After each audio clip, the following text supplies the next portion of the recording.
Alléluia, Alléluia, Alléluia, le Seigneur règne. À vous. Alléluia.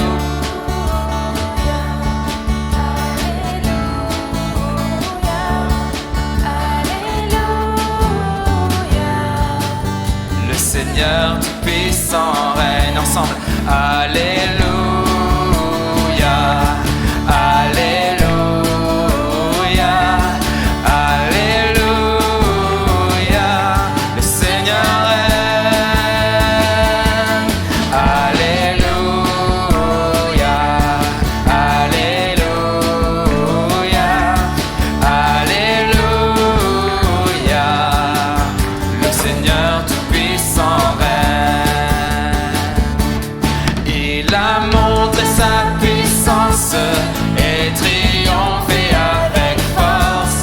Il est vainqueur sur les ténèbres et la mort. Il a brisé toutes nos chaînes, libéré les prisonniers. Par sa grâce nous sommes sauvés. On reprend par sa grâce. Oh oui, par sa grâce nous sommes sauvés. Encore. Oh oui, par sa grâce nous sommes sauvés. Alors on chante Alléluia. Oui, Alléluia, Alléluia, Alléluia, le Seigneur règne. Alléluia, Alléluia, Alléluia, le Seigneur Tout-Puissant règne.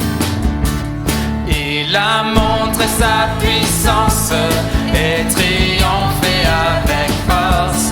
Il est vainqueur sur les ténèbres et la mort. Il a brisé toutes nos chaînes, libéré les prisonniers. Oui, par sa grâce nous sommes sauvés. C'est par sa grâce, oh oui, par sa grâce nous sommes sauvés. Encore une fois, oh oui, par sa grâce nous sommes sauvés. Dernière fois, Alléluia, Alléluia, Alléluia, le Seigneur règne. Alléluia, Alléluia, Alléluia, le Seigneur Tout-Puissant règne. Alléluia, le Seigneur Tout-Puissant règne. Amen. Il règne de manière toute puissante sur votre vie, n'est-ce pas? Grandes et merveilleuses sont toutes les œuvres de l'Éternel. Il suffit juste de lever les yeux, regarder la nature. Là où l'homme n'a pas mis la main, n'est-ce pas? Toutes les destinations de vacances, elles sont grandes et merveilleuses. Hein. Grandes et merveilleuses sont toutes tes œuvres, ô Seigneur, notre Dieu Tout-Puissant, juste et véritable dans toute ta volonté, toi le roi éternel, qui sur la terre et dans le ciel est semblable à toi. Tu règnes sur tout l'univers, Dieu d'Israël. Un jour devant toi, tout genou fléchira, toute langue te bénira. Alléluia, Alléluia.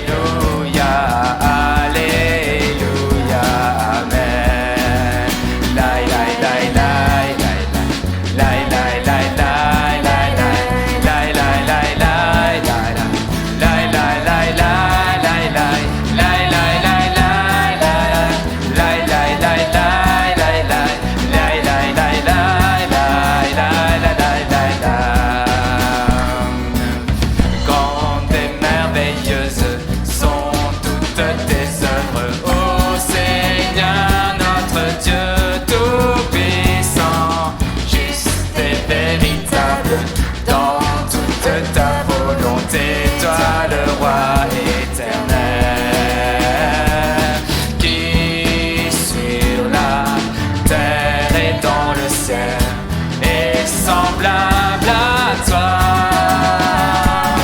Tu règnes sur tout l'univers, Dieu d'Israël. Un jour devant toi, tout genou fléchira, toute langue te bénira. Alléluia, Alléluia, Alléluia, Amen. Ensemble, lai lai lai lai lai, lai lai lai lai lai lai, lai lai lai lai lai, lai lai lai lai lai lai, lai lai lai lai lai, lai lai lai lai lai lai, lai lai lai lai lai, lai lai lai lai. Encore une fois, lai lai lai lai.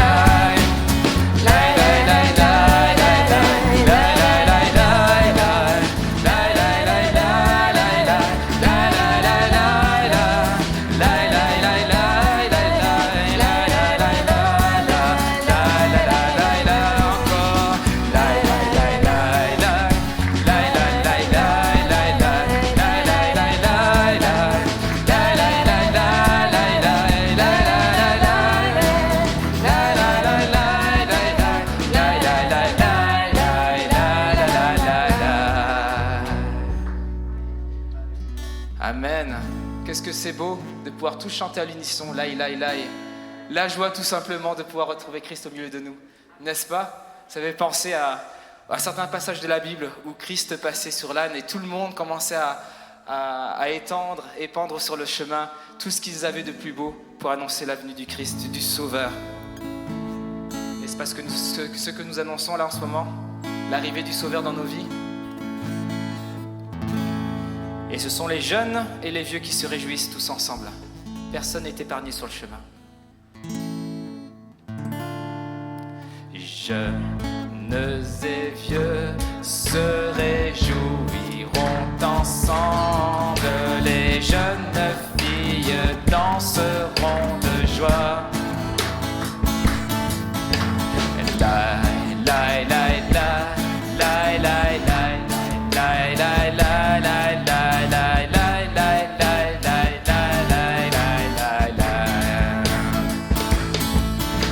Changerai leur deuil en allégresse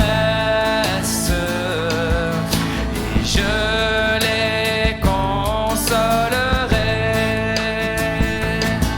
Je leur donnerai la joie au lieu du chagrin. Je leur donnerai la joie.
Je leur donnerai la joie au lieu du chagrin. Je leur donnerai la joie. Je leur donnerai la joie au lieu du chagrin. Je leur donnerai la joie.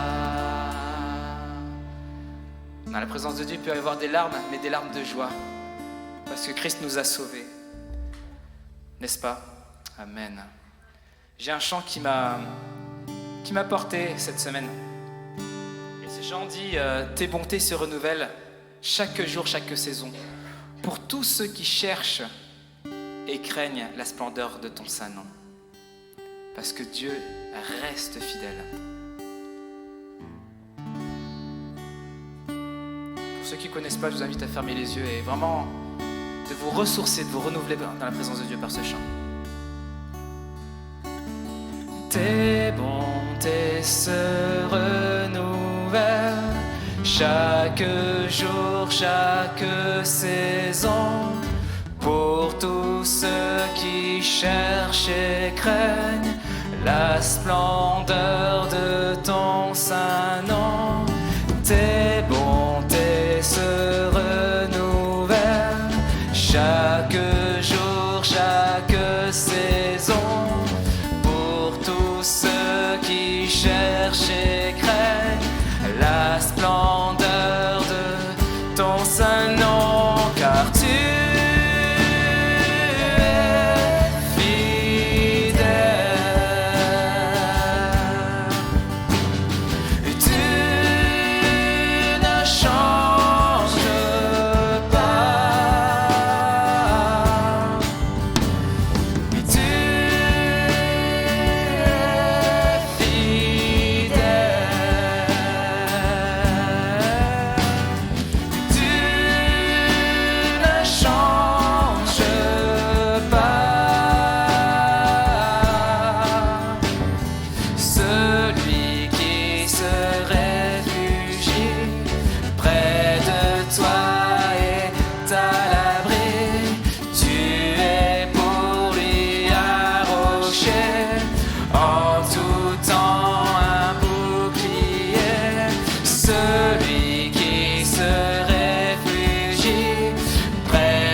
pas.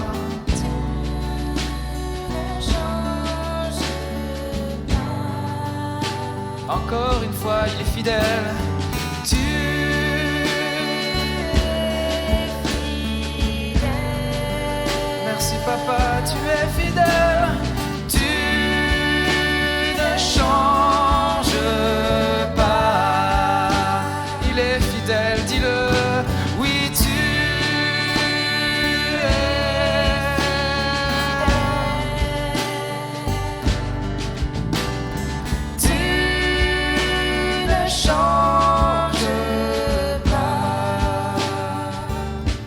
Un verset me vient à cœur en chantant ce chant, c'est que si tu confesses de ta bouche que Jésus-Christ est le Seigneur, si tu crois dans ton cœur que Dieu l'a ressuscité des morts, tu seras sauvé. Alléluia, je vais répéter. Romains 10, 9. Si tu confesses de ta bouche le Seigneur Jésus et si tu crois dans ton cœur que Dieu l'a ressuscité des morts, tu seras sauvé. C'est un bon jour aujourd'hui pour reconnaître Jésus comme Seigneur et Sauveur. Si tu ne l'as pas fait encore ou si ça reste avec un point d'interrogation sur ta tête, je t'invite ce matin à lui dire viens, prends toute la place. Je confesse que tu es mon Seigneur. Je confesse que tu es mon Sauveur. Je me repens devant toi de toutes mes fautes, de tous mes péchés. Je t'accepte comme Seigneur et Sauveur parce que je veux goûter pleinement à la grâce de ton amour, à la grâce de ton salut, à la grâce de la résurrection avec toi et assis dans les lieux célestes. Alléluia, dis avec moi, merci Jésus. Merci Jésus. Je t'invite à le suivre ce matin, de tout ton cœur, de toutes tes forces. Il est le seul, le chemin, la résurrection et la vie. Accepte-le ce matin. Accepte Jésus. Alléluia, accepte celui qui est fidèle. On va reprendre ce chant et s'il y a quelques-uns ici qui veulent donner leur vie au Seigneur, qui veulent se consacrer, faire un renouveau d'alliance avec lui, levez la main et je prierai pour vous. Levez la main à votre place. On n'est pas là pour se regarder les uns les autres. Je vais prier pour toi ce matin. Alléluia, amen. Seigneur notre Dieu, notre Père, je te remercie pour les mains qui se lèvent. Seigneur, je veux croire aussi que ce sont les cœurs qui se lèvent pour toi. Renouveler l'alliance ou faire alliance avec toi est tellement important. Je te prie, Seigneur, pour ta bénédiction, pour que ton espérance s'installe en chacun de nous, en chacun des cœurs. Aide-nous, Seigneur, à marcher humblement avec toi jour après jour, au nom de Jésus-Christ. Et reçois ce matin, reçois la présence de Jésus dans ta vie. Alléluia, reprenons ce chant. Qu'il est fidèle, il est le seul qui ne t'abandonnera jamais.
La splendeur de ton saint nom, celui qui se réfugie près de toi est à l'abri. Tu es pour lui un rocher, en tout temps un bouclier.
Ta fidélité est grande, ta fidélité est incomparable. Nul n'est comme toi, mon Seigneur.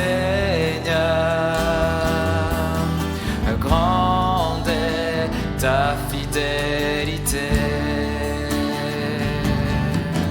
Oui, ta fidélité est grande. Ta fidélité est incomparable. Nul n'est comme toi, mon Seigneur. Grande est ta fidélité. Si les sœurs pouvaient dire ta fidélité est grande. Oui, ta fidélité est grande.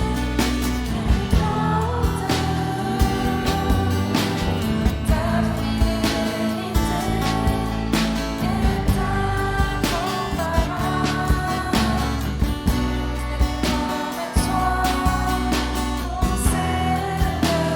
est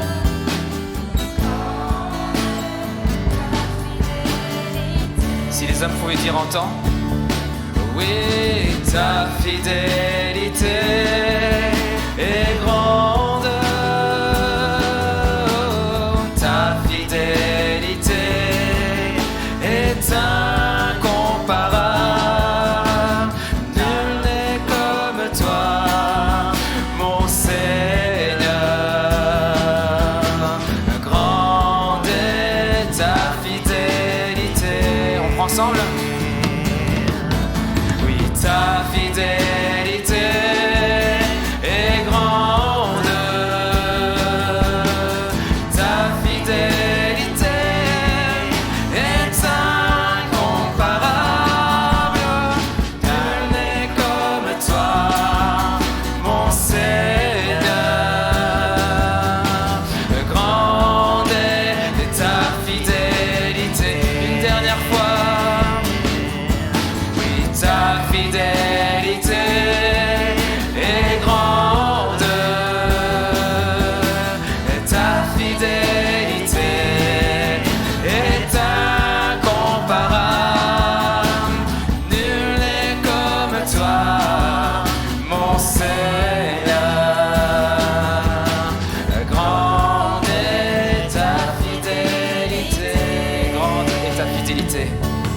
Oh oui, grande ta fidélité. Dieu n'est pas un homme pour mentir, on reprend.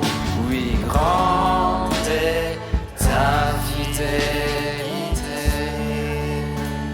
Pardon. Donc voilà, je voulais cheminer avec vous, non seulement pour partager ce chemin, mais aussi pour m'enseigner, me nourrir de l'Écriture sainte, pour approfondir ces temps de Pentecôte. Pentecôte, ça vient de ce mot qui dit Pentecosté, c'est 50 jours.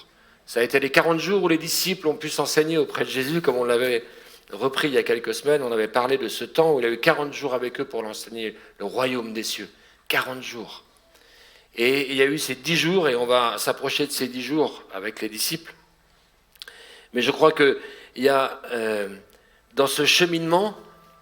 Ah, c'est mon téléphone, j'ai oublié de le couper. Je veux bien que tu le coupes. Ou tu vas répondre, chérie, s'il te plaît. Excusez-nous, hein. Quand les apôtres se sont retrouvés à vivre ce temps de Pentecôte, il y a une préparation pour l'humanité qui a commencé très tôt.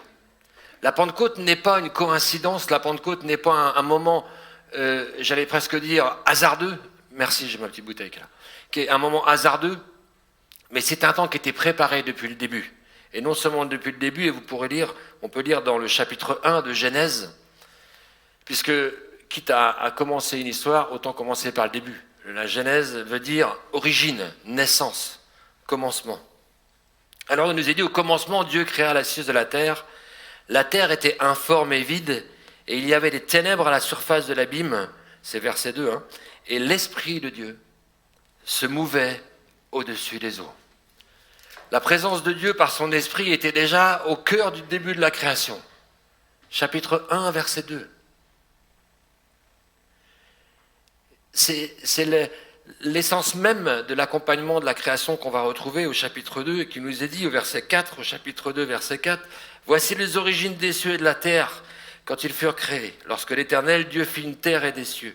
Aucun arbuste et les champs n'étaient encore sur la terre et aucune herbe des champs ne germait encore, car l'Éternel n'avait pas fait pleuvoir sur la terre et il n'y avait point d'homme pour cultiver le sol. Mais une vapeur s'éleva de la terre et arrosa la surface du sol. Verset 7, l'Éternel forma l'homme de la poussière de la terre. Tu es né de la poussière et tu retournes à la poussière. Cette circonstance.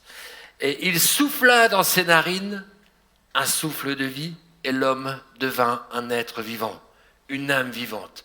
Vous savez, quand vous tapez sur Google, parce que c'est Magic Recherche ou Magic Cerveau, je ne sais pas comment on peut appeler ça, n'importe quel sujet que vous tapez, il a une réponse. Vous savez que ce terme qui est utilisé là, à ce moment-là, quand Dieu souffla dans les narines de l'homme, c'est la seule partie de la création où la bouche de Dieu s'est approchée pour souffler son souffle de vie. Et un terme a été choisi en grec qui dit pnoé. Et ce pnoé, il n'est écrit que 4 fois dans les Écritures. Et il n'y a aucun message à ce sujet, au moins sur Google. Je trouve ça dommage. Parce que ça nous est dit que Dieu souffla dans ses narines pour qu'il devienne un être vivant. Et il y a des versions qui disent une âme vivante. Il y a une respiration de l'âme qui s'est faite à ce moment-là. Pour que l'homme devienne un individu particulier, avec une identité particulière, comme vous l'êtes chacun d'entre vous, comme nous le sommes chacun d'entre nous. Alors le souffle de Dieu parcourt la parole de Dieu. Et il y a des moments dans l'Ancien Testament où on voit bien qu'il y a quelque chose qui descend, comme si le souffle de Dieu était au-dessus, se mouvait au-dessus des eaux, se mouvait au-dessus de la terre, et par moments, il descendait pour des révélations. C'était parfois avec parcimonie, parfois avec puissance. Alors la deuxième fois, le mot pnoé est utilisé, on va aller le voir dans le livre d'Ézéchiel, Ézéchiel qui dit « Dieu fortifie ». D'avoir ce don de prophétie, ce sont souvent des personnes qui ont des fragilités. Et c'est bon de se faire appeler par Dieu, Dieu fortifie. Vers chapitre 37 d'Ézéchiel, je vais vous lire ce passage, vous le connaissez bien pour ceux qui connaissent leur parole. Et pour ceux qui ne connaissent pas, vous allez me suivre. Enfin, au moins essayer de me suivre. La main de l'Éternel fut sur moi, chapitre 37 et verset 1. Et me transporta en esprit et me déposa dans les lieux d'une vallée remplie d'ossements. Il me fit passer auprès d'eux tout autour, et voici, ils étaient fort nombreux à la surface de la vallée, et ils étaient complètement secs. Mettez-vous dans cette atmosphère de ce prophète qui a une vision et qui voit une vallée immense avec des ossements partout. Quelle désolation! Quelle désolation! Et il me dit, « Fils de l'homme, ces os pourront-ils revivre ?» Et je répondis, « Seigneur éternel, tu le sais. » Et il me dit, « Prophétise sur ces os et dis-leur, ossements desséchés, écoute la parole de l'Éternel. Ainsi parle le Seigneur, l'Éternel à ses os. Voici, je vais faire entrer en vous un esprit, et vous vivrez. Je vous donnerai des nerfs, je ferai croître sur vous de la chair, je vous couvrirai de peau, et je mettrai en vous un esprit, et vous vivrez, et vous saurez que je suis l'Éternel. » Alors le prophète a continué à écouter ce que le Seigneur lui disait, et dans sa vision, il voit bien que ces hommes, ces êtres vivants sont là, ils ont la chair, ils ont la peau, ils ont les muscles, ils ont les os, mais il n'y a rien, il n'y a aucun mouvement qui se passe. Alors verset 9, il dit « Prophétise et parle à l'esprit. Fils de l'homme, et dites à l'esprit, ainsi parle le Seigneur l'Éternel. Esprit, viens des 4 vents, souffle sur ces morts et qu'ils revivent. Je prophétisais selon l'ordre qu'il m'avait donné, et l'esprit entra en eux, et ils reprirent vie, et ils se tinrent sur leurs pieds. » C'était une armée nombreuse, très nombreuse. Et au verset 14, il dit, « Et je mettrai un esprit, je mettrai un pnoé en vous, afin que vous viviez. » Premier enseignement que je retire de ça, c'est que le prophète est appelé à invoquer l'Esprit de Dieu. Il est appelé à donner une parole pour que l'Esprit se manifeste. Au chapitre 20 du livre de Jean, 3e lecture, chapitre 20, verset 19. Après la résurrection, les femmes se sont rendues au tombeau. Vous connaissez ce passage de l'Écriture où elles ont rencontré le Seigneur. Et les disciples étaient rassemblés le soir de ce jour qui était le premier de la semaine. Les portes du lieu, au verset 19, je lis, les portes du lieu où se trouvaient les disciples étaient fermées à cause de la crainte qu'ils avaient des Juifs. Alors Jésus vint, se présenta au milieu d'eux et leur dit, « La paix soit avec vous. » Et quand il lui dit cela, il leur montra ses mains et son côté. Et les disciples furent dans la joie en voyant le Seigneur. Alors le Seigneur dit ceci, Jésus leur dit à nouveau, « La paix soit avec vous. Comme le Père m'a envoyé, moi aussi je vous envoie. » Et après ces paroles, il leur transmit le pnoé. C'est la troisième fois où ce terme est utilisé dans l'Écriture. Jésus souffla sur eux. Et il leur dit, recevez le Saint-Esprit. C'est une prophétie là aussi. C'est une parole de Dieu. Quand ces hommes ont reçu cette parole, quand il a soufflé sur eux, il ne s'est rien passé de particulier. Mais il leur dit ceci, ceux à qui vous pardonnerez des péchés, ils leur seront pardonnés. Et à ceux à qui vous les retiendrez, ils seront retenus. Dans le souffle qu'il leur donne, il y a une autorité qui leur est conférée. Alors cette prophétie que Jésus a faite à ses disciples, on va voir que la parole de Dieu est vérité, et ce qui est promis et ce qui est prophétisé est vérité, et s'accomplit et s'accomplira. Il y en a un qui a dit Amen. On recommence. La parole de Dieu est vérité, et ce qui est prophétie et ce qui est promesse se sont accomplis et s'accompliront. Amen. Chapitre 2, et c'est là où on rentre dans la Pentecôte. On va aller au chapitre 1 déjà. Chapitre 1 des Actes des Apôtres. On aurait pu, ça va, c'est toujours avec moi, je te patouille pas trop. On aurait pu appeler ça aussi le livre des actes du Saint-Esprit ou des œuvres du Saint-Esprit au travers des disciples. Verset 4 du chapitre 1, « Comme il se trouvait avec eux, Jésus, il leur recommanda de ne pas s'éloigner de Jérusalem, mais d'attendre ce que les pères avaient promis et ce que je vous ai annoncé.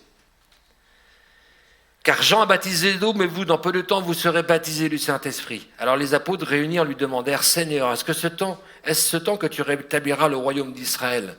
Il leur répondit, et on est vraiment curieux des fois, et on n'a pas toujours, je pense, les bonnes questions à poser au Seigneur. Il leur dit, « Ce n'est pas à vous de connaître les temps ou les moments que le Père a fixés de sa propre autorité. » C'est pas à nous de chercher des choses qui ne sont pas notre domaine. Nous, notre responsabilité, on va le voir, c'est de marcher en nouveauté de vie et de recevoir le Saint-Esprit. Et pour recevoir ce Saint-Esprit, non seulement c'est un souffle que Dieu donne à ceux qui croient en lui, pardon, mais c'est une puissance. Verset 8, « Mais vous recevrez une puissance, le Saint-Esprit survenant sur vous, et vous serez mes témoins, à Jérusalem, dans toute la Judée, dans la Samarie et jusqu'aux extrémités de la terre. » Je vais vous dire quelque chose que j'ai peut-être pas toujours fait attention. Mais cette puissance, elle nous est donnée pour un objectif précis de la part de Dieu. Elle nous est donnée, cette puissance et cette autorité, pour être ses témoins. Et souvent, on a, dans notre monde évangélique, recherché la puissance et l'autorité du Saint-Esprit pour servir, souvent, des intérêts d'hommes. Et souvent, on s'étonne que le Saint-Esprit puisse résister à des choses.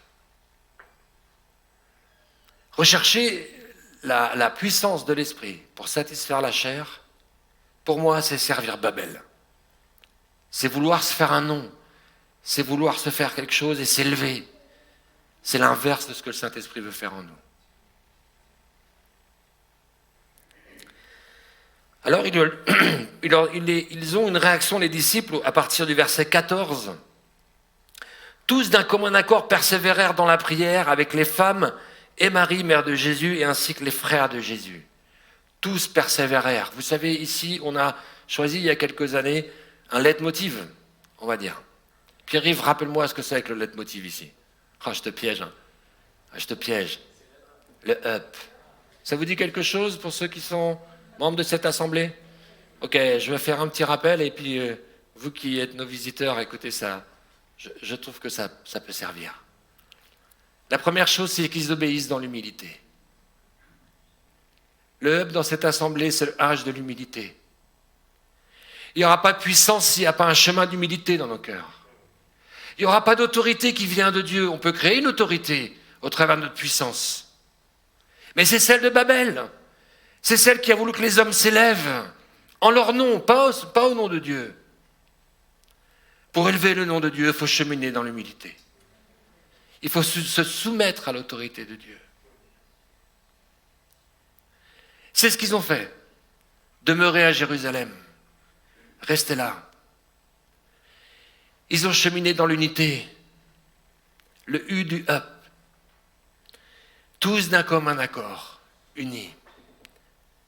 Et ils avaient un esprit de prière, un désir de prier, d'obéir, de chercher la face de Dieu.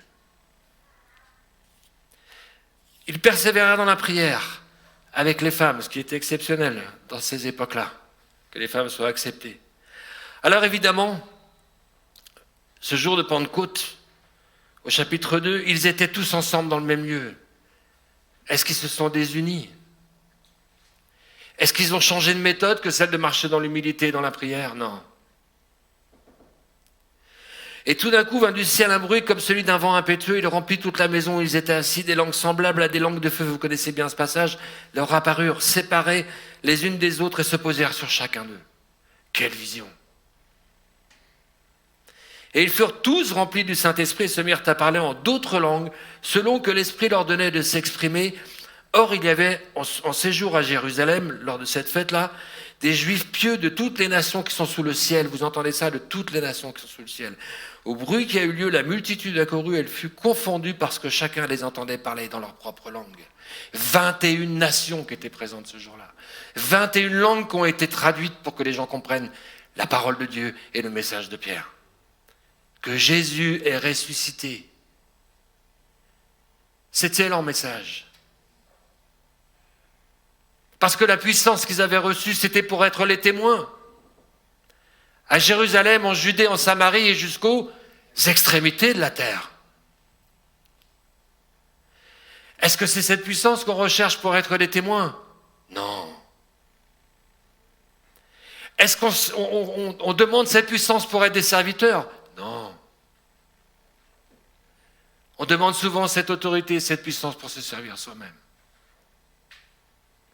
Pour satisfaire nos petits besoins. Et pourtant, Jésus souffle sur nous. Sa promesse demeure, elle demeurera jusqu'à son retour. Le Saint-Esprit nous appelle à marcher dans l'humilité, à nous approcher dans l'unité et de garder un esprit de prière pour recevoir cette puissance et cette autorité, pour être ses témoins. Ses témoins dans son travail, ses témoins dans son couple, son témoin auprès de ses enfants, auprès de ses amis, à tous ceux qui vous sont confiés, à votre père ou votre mère que vous ne supportez pas, mais que vous accompagnez par amour. Vous comprenez?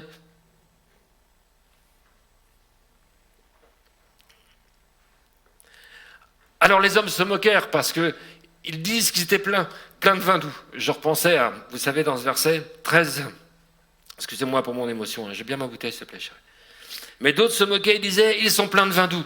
Ça m'a rappelé quand j'étais jeune, parce que j'étais un garçon très sage.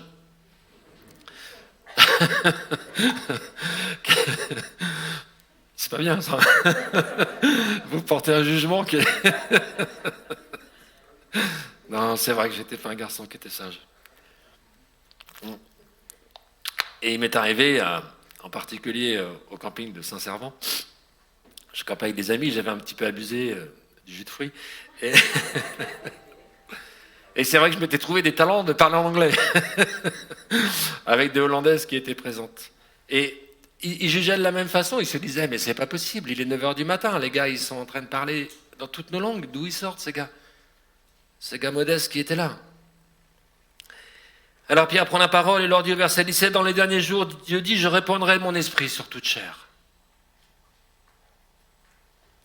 Vous savez qu'à ce moment-là, quand ces hommes et ces femmes se sont unis dans la prière et que le temps de Dieu était venu de répandre son message jusqu'aux extrémités de la terre, vous êtes les témoins de la réalité de cette prophétie. Aujourd'hui, l'évangile, il est à Katmandou, il est à Moscou, il est aux extrémités de la terre. Sa parole est la vérité. Alors il dit, Pierre rappelle ceci, dans les derniers jours, dit Dieu, je répandrai mon esprit sur toute chair. Vos fils et vos filles prophétiseront et les jeunes gens auront des visions et vos vieillards auront des songes. Amen. Amen. Ces choses sont là, ces choses sont en route. Et elles sont là depuis le début. Alors après avoir entendu ce discours, ils eurent au verset 37 du chapitre 2, après avoir entendu ce discours parce que Pierre leur a présenté Jésus, et leur a dit, celui que vous avez crucifié est le Fils de Dieu. Et sa puissance d'autorité du Saint-Esprit lui permet d'être un témoin et d'être un orateur pour présenter qui? Présenter Christ. Présenter le Sauveur. Pour que des hommes, des femmes et des enfants puissent se tourner vers lui et être sauvés éternellement. Après avoir entendu ce discours, ils eurent le cœur vivement touché. J'espère que vous êtes touchés par l'Écriture. J'espère que vous êtes touchés par le message, par l'appel de Christ. Ils eurent le cœur vivement touché et dirent aux apôtres, que ferons-nous? Que faut-il que je fasse? Alors Pierre leur dit, repentez-vous et que chacun de vous soit baptisé au nom du Seigneur Jésus-Christ pour le pardon de ses péchés. Vous voulez recevoir Christ? Vous voulez continuer à cheminer avec lui? Alors ça passe par un chemin d'humilité et de repentance. Il n'y a pas d'autre chemin. Soyez baptisés pour le pardon, reconnaissant que Jésus est votre sauveur pour le pardon de vos péchés, et vous recevrez. Vous allez voir, je vais aller plus loin. Et vous recevrez, enfin c'est pas moi, hein, c'est la parole de Dieu qui va plus loin. Et vous recevrez le don du Saint-Esprit, car la promesse, écoutez bien ceci, car la promesse est pour vous, pour vos enfants, et je rajoute pour vos enfants de vos enfants, ce chant que tu chantes Valérie, tu sais, et pour tous ceux, et jusqu'à 1000 générations, et pour tous ceux qui sont au loin et en si grand nombre que le Seigneur les appellera. Est-ce qu'on n'est pas, nous, de ceux qui sommes si loin, géographiquement, si loin dans l'histoire, et nous sommes les témoins que le Saint-Esprit continue à œuvrer, parce que la promesse et la prophétie s'accomplissent au travers de nous. Waouh! Alors ceux qui acceptèrent sa parole furent baptisés. Si vous avez des hésitations pour le baptême, je crois qu'il est temps de prendre des décisions. Et comme Yannick nous l'a très bien rappelé ce matin, si vous avez des hésitations pour avancer avec le Seigneur, avancez. Décidez-vous. Vous savez, à un moment donné, quand il termine son discours, au verset 40, il leur dit, et par plusieurs autres paroles, il les conjurait en les exhortant en disant, sauvez-vous de cette génération perverse. Faites un choix. Qu'on puisse faire un choix et tenir ce choix. Sauvez-vous de cette génération perverse. J'ai pas lu mes notes.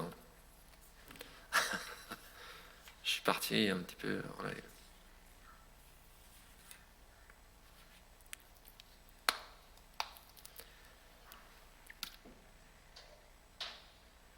J'ai pris une note et j'ai marqué le Saint-Esprit n'est pas une option. Je crois que tu l'avais déjà sorti. Hein. Le Saint-Esprit n'est pas une option. Dans la vision d'Ézéchiel, les corps se sont tenus visiblement. Ils semblaient vivants. Mais ils étaient sans esprit, sans pnoé, sans souffle. Et sans le souffle, il n'y a pas la vie. Les choses essentielles pour une personne pour exister, elle a besoin de quoi? Elle a besoin de manger. Ma parole est une nourriture. Elle a besoin de boire. Que celui qui a soif vienne. Il a besoin de quoi d'autre? Il a besoin de respirer. Le cri de la vie quand le bébé naît, il quitte l'eau pour l'air et les poumons se déchirent. Et le souffle de la vie vient en lui. Et il a besoin d'une quatrième chose, même d'une cinquième. Dites-moi de quoi il a besoin, le bébé. Il a besoin d'amour. Il a besoin d'être aimé, il a besoin d'être soigné. Mon Dieu dit de lui qu'il est amour. Et il a besoin de dormir. Venez rentrer dans mon repos.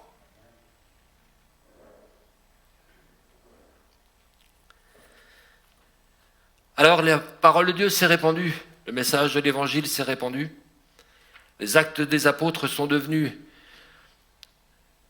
des réalités au travers de ce qui s'est développé. L'Église, quand on voit en l'espace de 70 ans, le monde connu de l'époque a été touché par la parole de Dieu.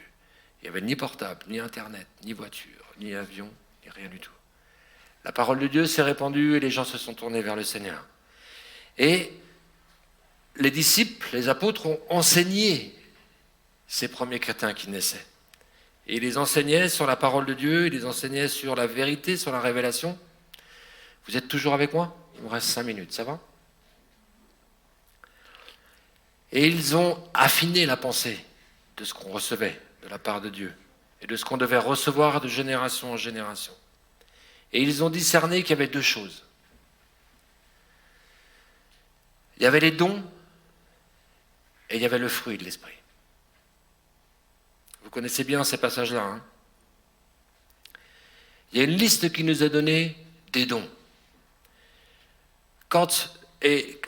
Un passage que je voudrais lire avec vous, parce que Paul, il s'adresse aux Corinthiens et il s'est adressé à l'église de Saint-Malo au travers de ce passage. Il dit, pour ce qui concerne les dons spirituels, verset 1, « Je ne veux pas, frères, que vous soyez dans l'ignorance. Vous savez que lorsque vous étiez païens, vous vous laissiez entraîner vers les idoles muettes, selon que vous étiez conduits.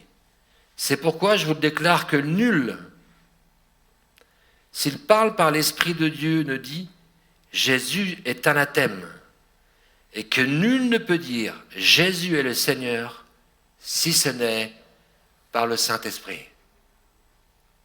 Nul ne peut dire que Jésus-Christ est Seigneur si ce n'est pas le Saint-Esprit qui l'inspire.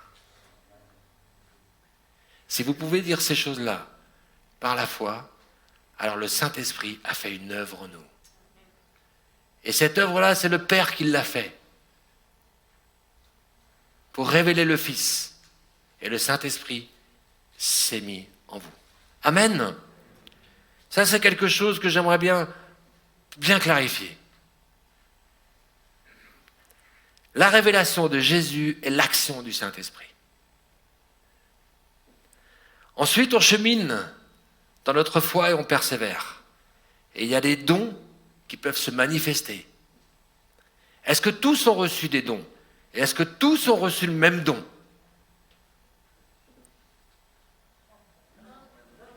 Non. Est-ce qu'on doit porter tous en nous tous les dons ? Non. Ok. Alors, au verset 29, Paul dit ceci, on va commencer au verset 27. « Vous êtes le corps de Christ et vous êtes ses membres, chacun pour sa part. » Et Dieu a établi dans l'Église premièrement des apôtres, secondement des prophètes, troisièmement des docteurs, ensuite ceux qui ont le don de miracle, puis ceux qui ont le don de guérir, de secourir, de gouverner, de parler diverses langues. Tous sont-ils apôtres ? Tous sont-ils prophètes ? Tous sont-ils docteurs ? Tous ont-ils le don des miracles ? Tous ont-ils le don de guérison ? Tous parlent-ils en langue ? Tous interprètent-ils ? Non. Aspirez aux dons les meilleurs, et je vais encore vous montrer une voie par excellence. Et cette voie par excellence, c'est celle de l'amour. C'est pour ça que la diversité du don est nécessaire dans la communauté. On ne peut pas être les clowns. On ne peut pas avoir reçu tout ou avoir tous le même don. Vous êtes d'accord avec moi ? Et je répète, nul n'est exclu pour manifester les dons dans l'Église. Au fur et à mesure qu'on va cheminer dans notre vie chrétienne, il doit se manifester ce qu'on appelle le fruit de l'esprit. Et je vais terminer par ça.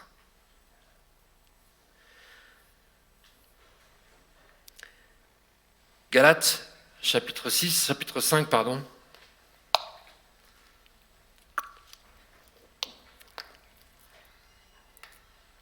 Je vais demander à Élie si tu veux bien venir à côté de moi.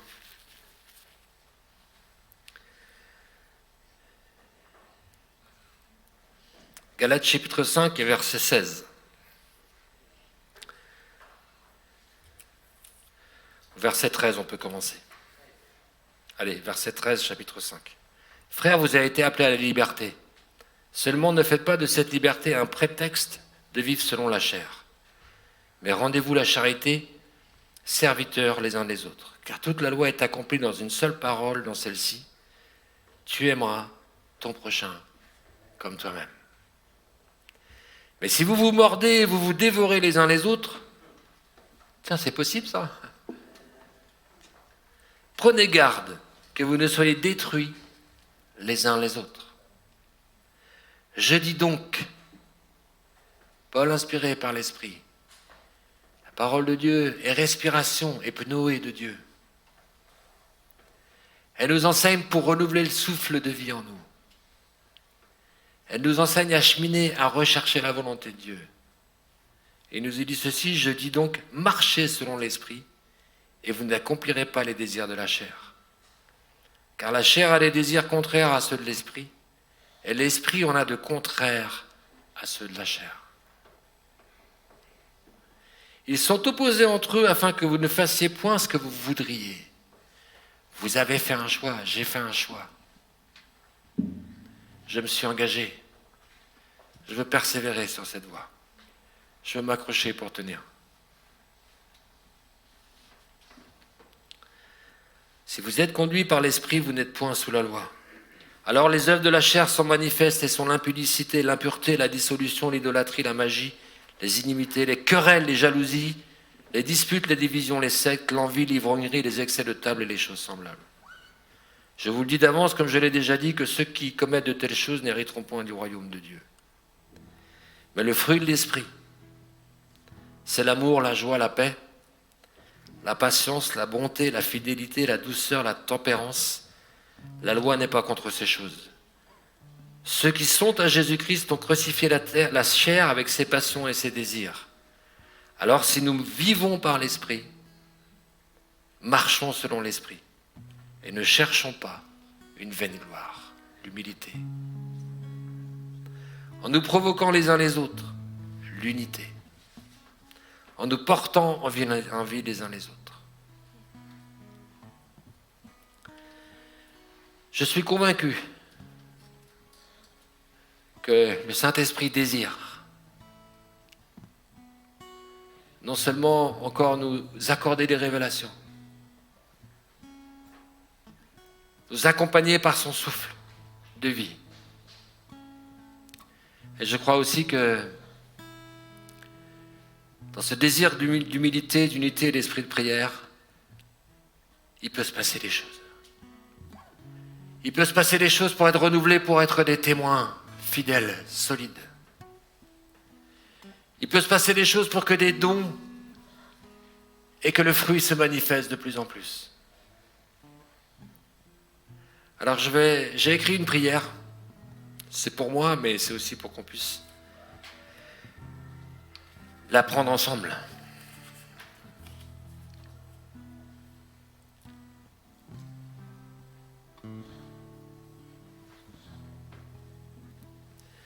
Je vais vous demander d'incliner vos têtes. On va prier, je vais lire cette prière et si vous êtes OK avec ce que j'ai écrit, vous pouvez le répéter dans vos cœurs. Je pensais à beaucoup d'entre vous ces derniers temps et je me disais qu'on est tous à différents niveaux. On est tous sur un chemin différent. On a une histoire différente les uns les autres. Mais je crois qu'il faut qu'on recherche l'unité. Je crois qu'il faut vraiment qu'on recherche à marcher dans l'humilité. Seigneur, pardonne-nous pour notre orgueil, pour nos résistances. Et je crois que celui qui est jeune converti, comme celui qui est un ancien sur la route, on a besoin d'apprendre à marcher par la sanctification. C'est un sacré défi. Mais le souffle de vie est là pour nous porter. Après cette prière, nous pourrons entamer ce chant qui dit « Viens, Saint-Esprit ». On a vu que dans Ézéchiel, on pouvait s'adresser directement à lui.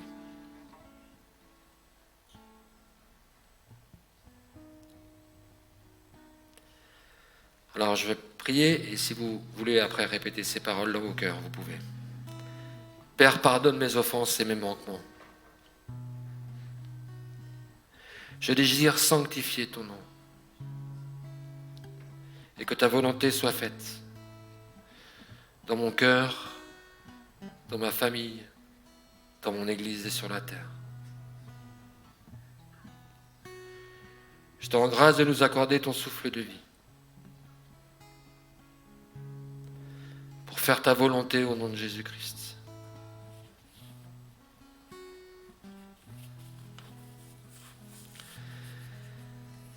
Seigneur, merci. Nous nous mettons d'accord, humblement dans l'unité, dans un esprit de prière,